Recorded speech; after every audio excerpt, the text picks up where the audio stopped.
যদি বলে আসিফ স্যার আপনার বউরে আমার লাগবো 1 দিন লেগা, তুই দিবিনি? তুই ছাত্ররা পাওয়ার দেস।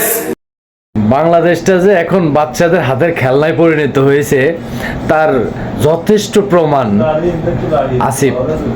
পুরো ভিডিওটা দেখেন যে আসিফের যে কথাগুলা, আসিফের যে নিউজটা দেখছি, এই ভিডিওটা দেখলে বুঝবেন যে আসিফ আসলে কোন কয়টা।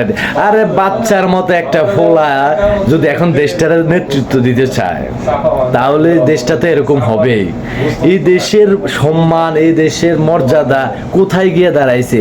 আরে বাচ্চা বেটা, তুই বাচ্চার মতো একটা ফোলা, তুই এখন যেটা কইবি এটাই হইব।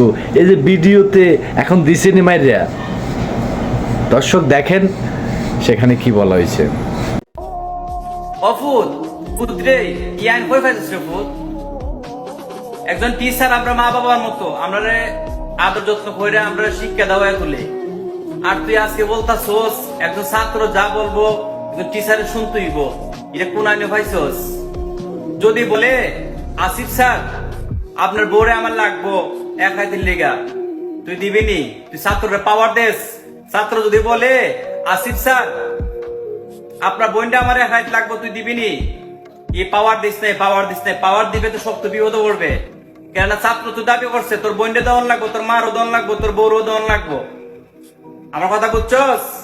কেননা ছাত্র দাবি করছে, যদি ছাত্রের পাওয়ার দেস, ছাত্র এইভাবে দাবি করবো তোর বোন রে, তোর বউ রে, তোর মা রে, এইভাবে দিতেইব।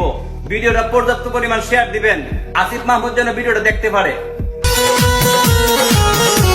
আচ্ছা বুঝলাম, শেখ হাসিনা দেশটাকে ভালো চালায় নাই, সেই স্বৈরাচারী সরকার, তার দিয়ে দেশ চালানো সম্ভব না। সে চুরি ডাকাতি সবকিছু করছে।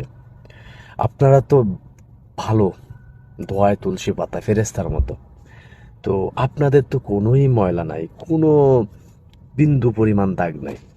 তাহলে 3টা মাসে যে রেকর্ড করছেন, ইতিহাসে শ্রেষ্ঠ একটা রেকর্ড, তাহলে আপনারা কোন যুক্তিতে নিজের এত বড় সাধু সাজেন? আরে বেড়া, যেটা পারবি না সেটা নিয়ে বসে আছিস কেন? তোরে দিয়ে হইব? তোরে দিয়া যদি হইতো তাহলে এত দেশের এই 3 মাসে এত বদনাম, এত দুর্নাম সৃষ্টি হইতো না। কিও কাগু, দেশের অবস্থা কি? আর কত জ্বালাইবা? এবার সাইডে দাও, কারণ তোমারে দিয়ে দেশ চালানো হইব না। তোমারে দিয়ে সুদের ব্যবসায়ী বানায়। ঠিক আছে, সুদের ব্যবসা যায় চালু করে দাও। যেটা জোগাইছো, যেটা চেষ্টা করছো, ভালো করছো, এবার সেখানে ফিরে যাও সময় থাকতে। শুধু শুধু এই ভেজালের মধ্যে পড়ো না।